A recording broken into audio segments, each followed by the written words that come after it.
by Shankar Singh.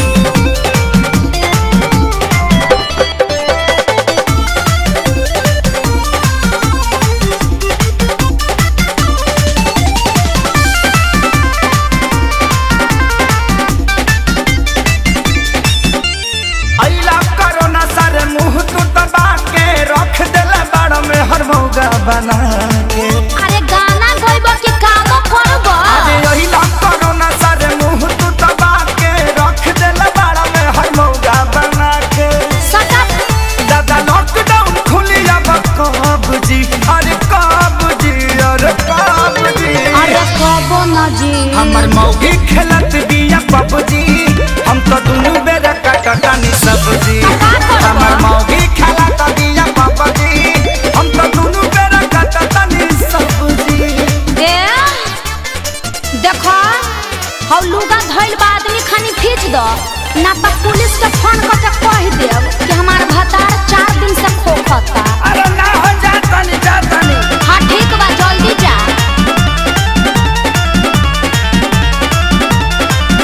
घरवा में सूती उता करतिया सहो, फूकी फूकी चूल्हा हमारा निकलता गैस हो। अरे घर में मत छोड़ो प्रदूषण हो जाई। घरवा में सूती उता करतिया सहो, फूकी फूकी चूल्हा हमारा निकलता गैस हो।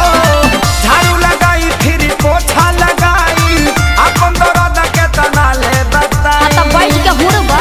बाबू दिन तू देखौला ए राम जी, अरे राम जी, अरे राम जी। हमर मौगी खेलत बिया पबजी, हम तो दुनु बेरा काटतानी सब्जी।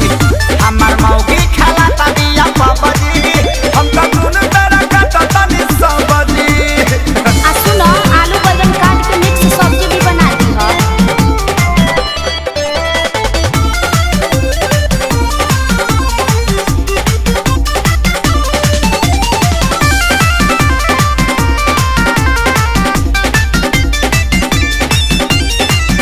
माझी माझी बरतन दर्द करता कालाई, अब से करोना सरऊ लेला तू विदाई।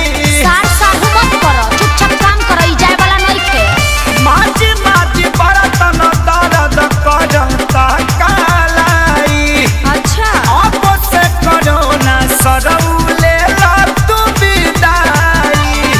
रहे खेसारी के हीरो में बड़ा नाम हो, सोनू सुधा को साथे भइले गुलाम हो।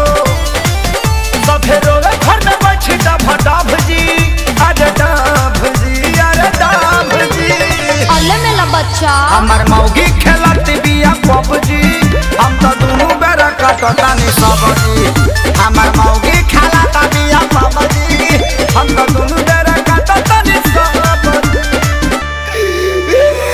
चुप रह जानू रिवाइटल खा के काम करत रह।